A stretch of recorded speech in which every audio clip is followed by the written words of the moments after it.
Foram enterrados nesta quinta-feira os corpos de quatro das seis vítimas do acidente entre um carro e um ônibus ocorrido na manhã de ontem na zona norte da capital. Não há informações sobre o enterro dos corpos dos dois irmãos que também morreram no acidente. O laudo, que deve apontar ou não embriaguez ao volante, deve ser concluído em 10 dias. No velório das vítimas, familiares e amigos unidos pela mesma tristeza, provocada por mais uma tragédia no trânsito da capital. Nesta capela, na zona norte de Manaus, foram velados os corpos de Raquel Rodrigues e Thaisa Lopes. Na mesma zona da cidade, dor e comoção também marcaram as últimas homenagens para Laíse Lima Parente e Érica Cristina Braga. O pai de Érica, que é mestre de obras, conta que estava fora da cidade quando também recebeu a notícia da morte da filha, que após chegar do trabalho foi para a companhia dos colegas. Estamos aqui agora velando, sofrimento grande, perda, até porque ela tinha uma criança de 1 ano e 7 meses. E aí você já viu, né? A responsabilidade aumenta mais, vai cair para cima da gente, a gente vai assumir que é uma criança, é uma parte dela que ficou, a lembrança, ainda bem, graças a Deus por isso. Também morreram no acidente os irmãos Robson e Antônio Bastos, que foram velados na capela de uma fábrica no Distrito Industrial. O acidente que matou os 6 jovens aconteceu na zona norte da capital nas primeiras horas da manhã dessa quarta-feira. De acordo com testemunhas, o carro estaria em alta velocidade. O motorista teria perdido o controle da direção e logo depois de atravessar o canteiro central, bateu de frente com um ônibus que fazia o transporte de funcionários do distrito e que vinha no sentido oposto. O acidente já é investigado, mas a suspeita é de embriaguez ao volante. De acordo com dados do Detran, o consumo de álcool representa hoje 80% dos casos de acidentes de trânsito com vítimas fatais no Amazonas. As estatísticas do Departamento Estadual de Trânsito apontam que com o acidente de ontem subiu para 137 o número de mortes no trânsito da capital desde o início do ano. Em 90% dos casos, as vítimas têm entre 18 e 34 anos. Inclusive tem uma lei de minha autoria quando o vereador na cidade de Manaus que proíbe o consumo de bebida alcoólica nas lojas de conveniência. Mas infelizmente os donos de lojas de conveniência também são contumazes em não obedecer à lei. Eles vendem a bebida e permitem o seu consumo ali. E mais uma vez, infelizmente, uma tragédia na nossa cidade. Ainda não existe aquela conscientização, principalmente pelos jovens, que ainda teimam em dirigir sob o efeito do álcool. Em maio, nós mostramos aqui no Band Cidade que um banco foi assaltado pela segunda vez em menos de um ano no município de Iranduba, na região metropolitana de Manaus. Os bandidos fugiram levando R$370 mil. Esta semana, a polícia conseguiu prender parte da quadrilha. 2 dos suspeitos foram detidos no Ceará. Esses 4 são apontados pela polícia como os principais suspeitos do assalto a esta agência bancária no município de Iranduba, em maio deste ano. E logo após a saída do expediente bancário, os mesmos fizeram de refém tanto o gerente como o segurança, que estava recebendo a carona no momento do crime, fizeram toda a família de refém e no dia seguinte conseguiram roubar a quantia de R$370 mil aproximadamente. Após o roubo, os bandidos ainda levaram o carro do gerente na fuga e colocaram fogo no veículo em um ramal de Iranduba. A polícia deu início às investigações. Na última segunda-feira, a polícia conseguiu prender Irã Santana da Silva, de 40 anos, no bairro Novo Israel, na zona norte de Manaus. Rosivaldo Barros, de 36 anos, foi preso em uma avenida da cidade, a Constantino Neri. Os outros 2, Lerivelton Silva e Pedro Gomes, de 54 anos, assim que fizeram o assalto, saíram de Manaus e foram para o nordeste do país. Os 2 estavam morando em municípios diferentes do estado cearense, um em Itaitinga e o outro em Quixadá. Foi preciso uma ação conjunta da Polícia Civil do Amazonas com a Polícia Civil do Ceará para que eles fossem capturados. Pedro Gomes, que também é conhecido como Pedro das Vacas, é um velho conhecido das polícias do nordeste do país por assaltos a banco. E após a localização dos 2 indivíduos, fizemos a prisão praticamente que simultânea dos 2. Segundo a polícia, durante 2 meses os bandidos planejaram o assalto, mas hoje só foi apresentada uma parte da quadrilha. As investigações prosseguem, entre 2 ou 3 pessoas ainda que participaram ainda podem ser presas. O governador do Amazonas, José Mello, afirmou nesta quinta-feira, durante um evento na zona leste da capital, que a série de homicídios registrada em Manaus no último fim de semana pegou a segurança pública da capital desprevenida. Assim como o secretário de Segurança Pública, Sérgio Fontes, esta manhã o governador do estado também admitiu falhas no combate aos 35 homicídios que assustaram a população de Manaus no último fim de semana. Para José Mello, os crimes servirão de lição para novas estratégias no sistema de policiamento da capital. O próprio doutor Sérgio Fontes falou para todo mundo ontem que isso foi uma coisa que pegou a segurança pública desprevenida. Ninguém esperava um fato daquela natureza. Isso tem que servir de lição para que a gente possa estar atento para tudo isso. A segurança pública reagiu da forma que tinha que reagir, não é? E isto aí, uma das lições que serviu para nós é que agora aquelas ações que nós fazíamos pontual, ela agora vai ser uma ação ordinária, vai acontecer praticamente todo dia em vários pontos da cidade de Manaus. Até o momento, nenhum suspeito de envolvimento nos assassinatos foi detido, mas o governador não adiantou detalhes das investigações. José Mello apenas garantiu que, se for comprovada a participação de policiais em represália à morte de um sargento da PM na última sexta-feira na saída de um banco, os envolvidos serão punidos conforme a lei. Vivemos também num país de leis, né? O país de leis estabelece que quem comete os seus erros tem que pagar por eles, né?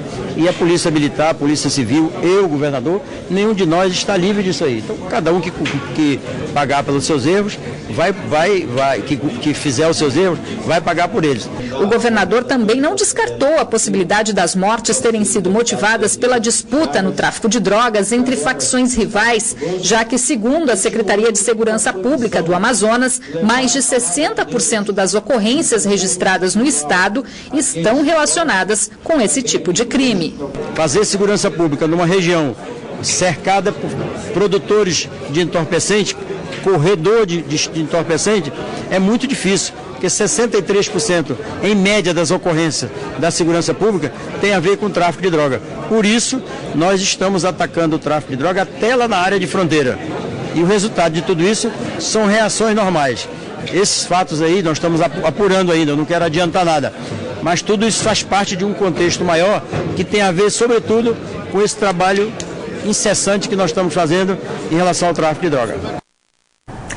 E a maior parte das investigações da polícia depende do trabalho dos peritos criminais que fazem análise e emitem laudos importantes para comprovar as provas em crimes e acidentes. Mas a categoria denuncia a falta de estrutura e de materiais no Instituto de Criminalística do Estado e também no IML aqui na capital. Os problemas apontados são os mais diversos e que, de acordo com os peritos, comprometem o trabalho da perícia no Amazonas.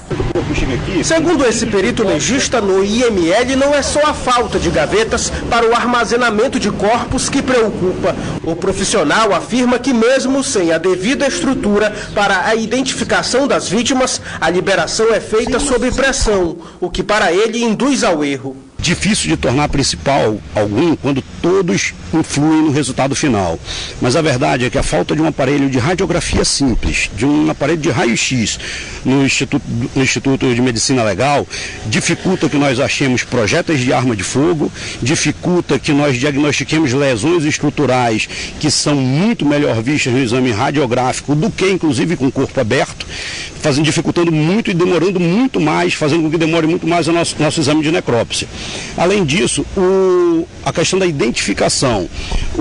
Muitas vezes os corpos chegam no IML sem uma solicitação de necrópsia, sem um boletim de ocorrência, fazendo com que seja feito o exame, seja solicitado que nós façamos o exame antes de identificar. Nós solicitamos o DNA dificilmente chega o resultado para a gente, faz com que a perícia não seja tão efetiva, tão de boa qualidade como o estado do Amazonas merece. Os resultados de exames complementares também acabam sendo inviabilizados porque nos laboratórios do Instituto de Criminalística falta material necessário para a realização das análises das amostras biológicas, bioquímicas e toxicológicas.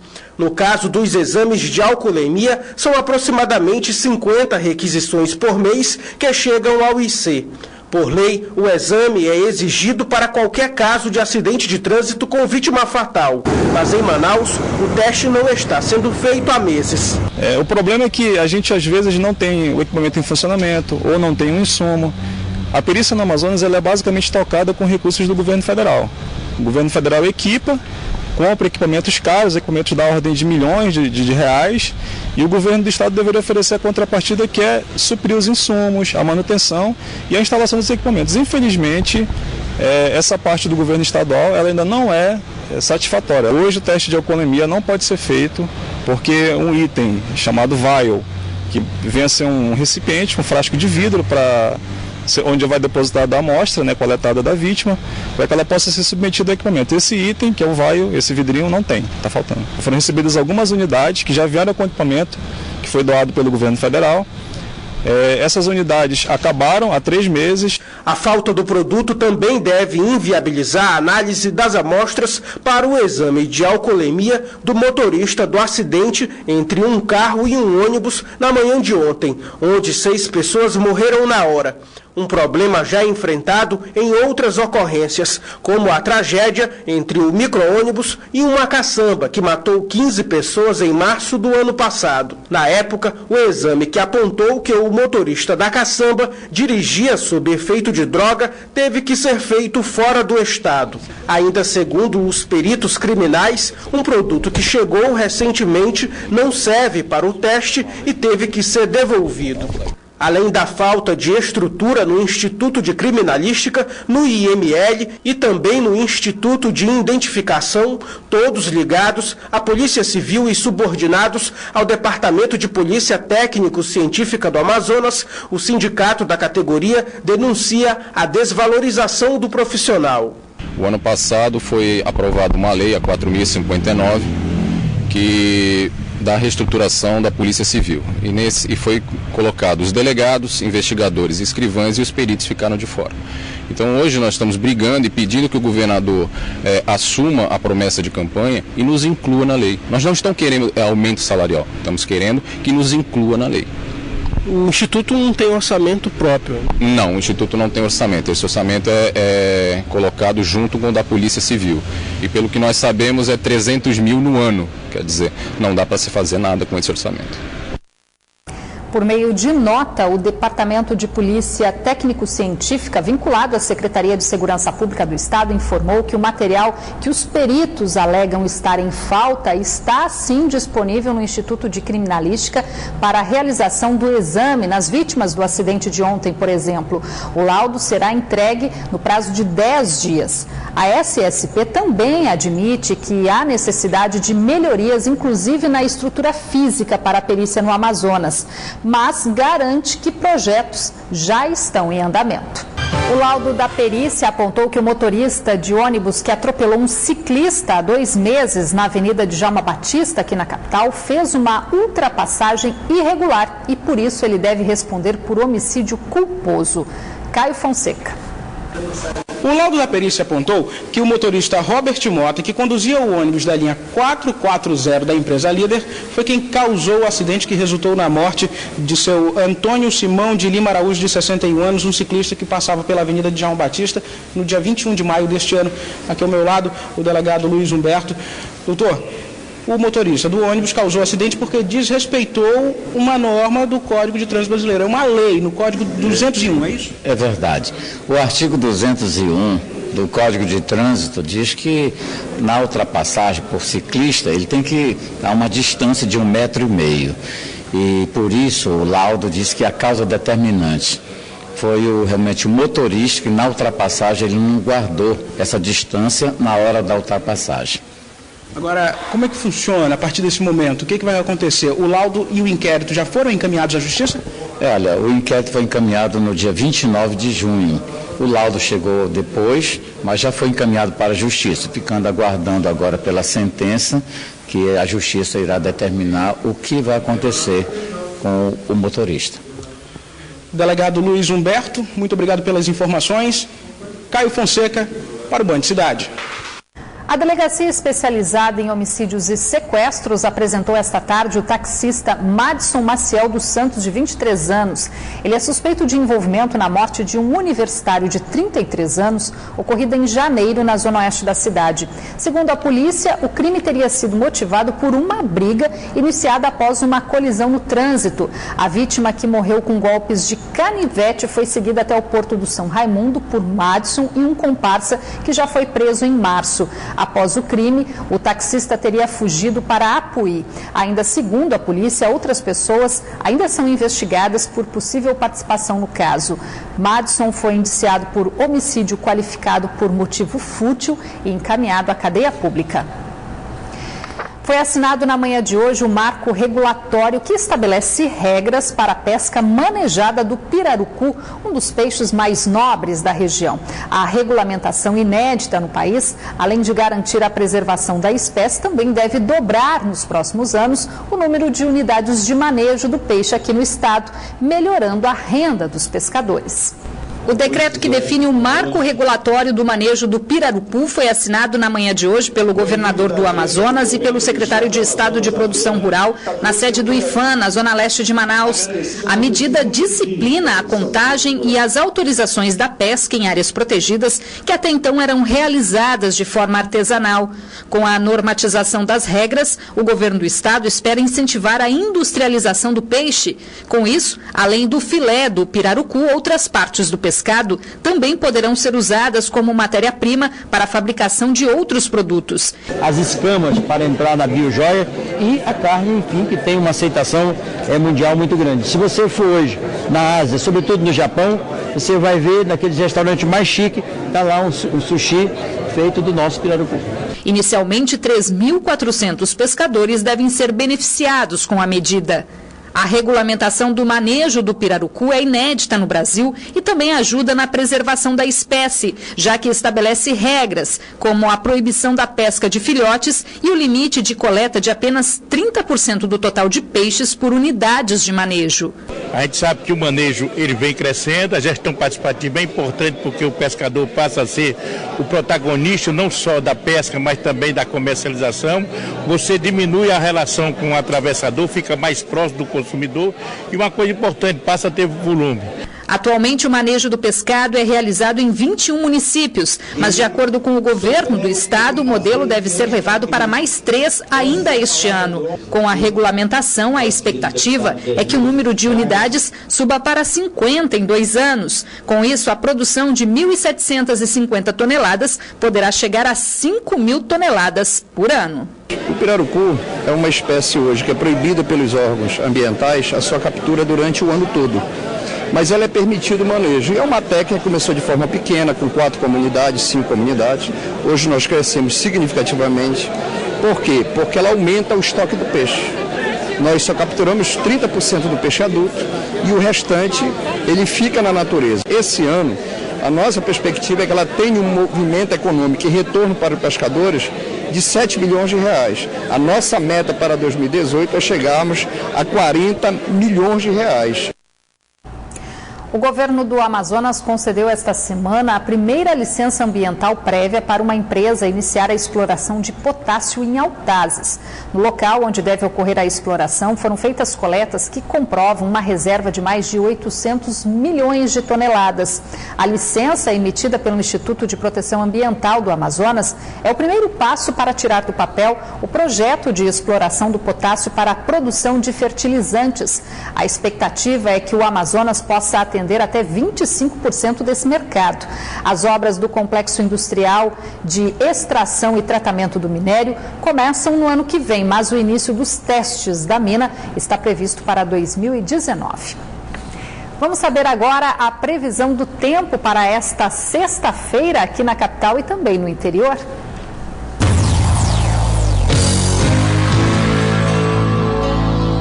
Em Tabatinga, o sol aparece com variação de nebulosidade. As temperaturas variam entre 19 e 30 graus. Em Altazes, a previsão é de muitas nuvens, com chance de chuva no decorrer do dia. Mínima de 22 e a máxima chega aos 31 graus. Na capital, o tempo fica nublado a parcialmente nublado, também com previsão de pancadas de chuva. Mínima de 24 e a máxima chega aos 31 graus. Mais uma unidade hospitalar da rede Apvida foi inaugurada hoje em Manaus. O Hospital Rio Negro teve um investimento de mais de 31 milhões de reais com a proposta de se tornar referência nos atendimentos em cardiologia e neurologia na região. No ano passado, o setor da saúde foi responsável por 9% do produto interno bruto do Brasil. É um mercado que cresce ano a ano. Para os investidores, Manaus, nesse segmento, é considerada uma cidade em pleno crescimento.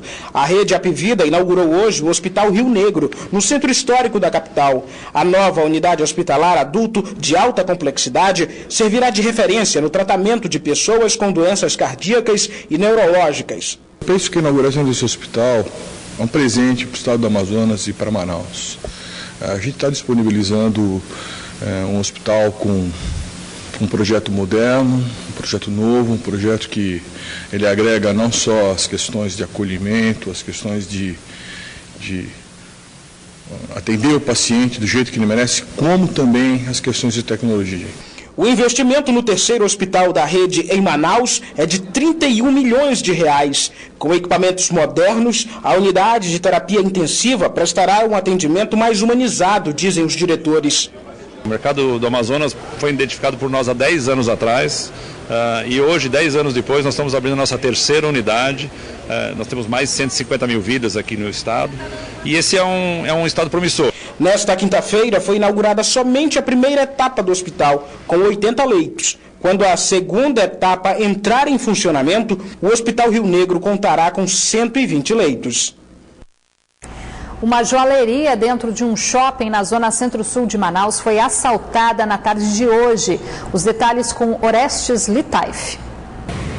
A informação é de que o assalto aconteceu no início da tarde de hoje. Segundo funcionários do shopping, o crime foi praticado por 4 pessoas, 2 homens e 2 mulheres. Segundo a polícia, os 4 entraram no shopping sem levantar suspeitas e foram em direção à joalheria. Lá, eles fizeram funcionários e clientes reféns e ordenaram que eles deitassem no chão.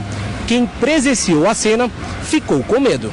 E muita criança chorando, adulto desesperado, querendo ir embora, gente querendo pagar o estacionamento. Ele chegou a disparar? Sim, houve disparos, o teto está até furado. Os assaltantes conseguiram levar várias peças valiosas. O prejuízo calculado pela loja ultrapassa 300 mil reais. A polícia ainda não tem pistas que levem aos autores do crime. Oreste Litaif para o Band Cidade. O Band Cidade fica por aqui. Você pode rever esta edição na internet. Acesse band.com.br/Amazonas. Mas você também pode continuar acompanhando a nossa programação pelo Facebook. Acesse facebook.com/BandAmazonas e também curta a nossa fanpage.